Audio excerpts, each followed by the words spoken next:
Hey, what's happening? Say, I gotta do some video editing, but welcome back to the permission statement. Thanks to those of you who are coming back on a regular. For those of you who just got here, I hope you can weather the storm because it's a big one.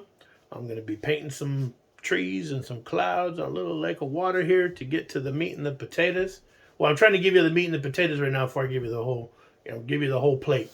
But what I say here, I declare under penalty of perjury to be true. I changed the thumbnail on one of the videos, and I'm going to give you a brief explanation. And I just made another video, but I got to do some editing. And at the end, um, reason why I say what I have to say here is like, look, check it out. The beef is real. It's unfortunate. It's consequential. And so this individual, the respondent in this matter, has already made multiple threats, right? Shady, dirty Mac, underhanded stuff. She knows the playbook because of what she used to do for Napa Empowering Women Services. And so they know what sells here. And they have their comrades that are interwoven into that system and network. So I have this uphill battle of exposing the truth about all of them and about all of this because it's significant. And I've said since the beginning, I'm not here to try to like get money or any of that stuff for fame or stardom. I'm here to express the narrative so that when something goes wrong, nobody can say they didn't know. Nobody. Because they all had an opportunity. They've all been duly informed that this it's fucking real. I didn't have no choice but to bring all this stuff before the court because this individual was just like way out there. And I'm going to explain how.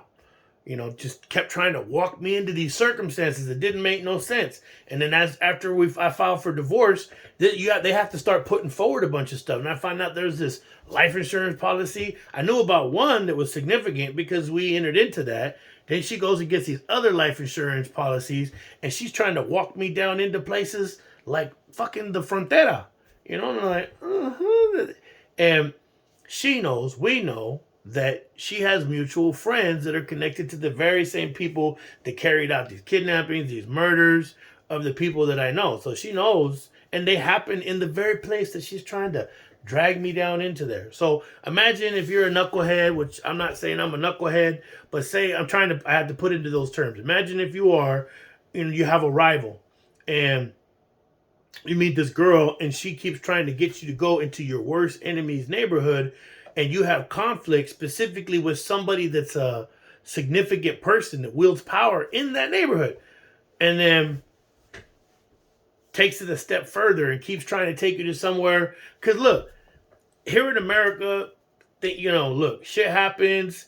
It's still hard to find accountability. There's so many people that lost family members and all that, and nothing ever happens. There are that some, and I'm gonna go through some of those circumstances where that did happen.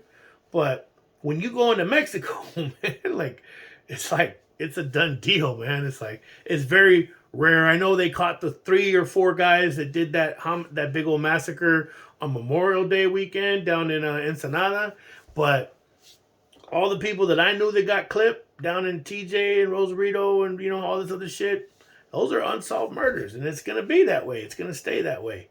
Now, Mariana, she had this mindset that she could go wherever because of who she was related to and whatever. And like that night, like I said, a good true friend tried like snap out of that shit, man. That's not reality, man. And she paid with her life for that. And that's not to say people haven't gone down to go seek justice, but that's not going to bring her back. And I'm not saying it shouldn't happen. Those people should be dispatched in a fashion equivalent to how they did Mariana. But that's going to be hard to achieve, right? And so people have gone down to try to facilitate that, and then have fucked it all up. So, yeah. But I'm dealing with this individual. Now, I know the thumbnail is going to freak some people out, but put yourself in my position. I'm trying to give you all the meat and the potatoes. I know plenty of people that have been fucking whacked. for whatever reason. And what happened in Mexico and TJ and all these fucking things, man. And this individual kept trying to walk me down into it. It's just your wife. But who benefits the most if you walk yourself into that kind of a circumstance? The ambushes that the other people that I knew that lost their lives. Now imagine you're a soldier and you served in Afghanistan and you fall in love with a woman from Afghanistan and she keeps trying to get you to go to back to a village or a place where there's like an elder or a leader who is serious as fuck, man, and don't like you because they know who you are, what you're, and trying to take you back. Does that person genuinely give a fuck about you? And would that be wise for you to go and do all that? So this battle that we have over the protection of my son doesn't just have to do with alcoholism and life influence, but it has to do with all this other crazy shit.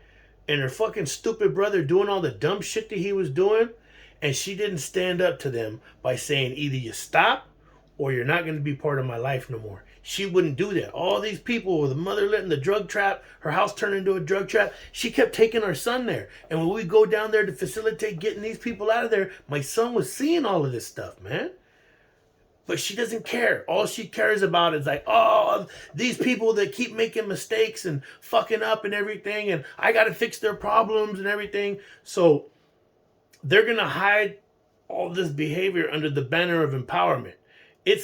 Nothing is more important than us empowering our children.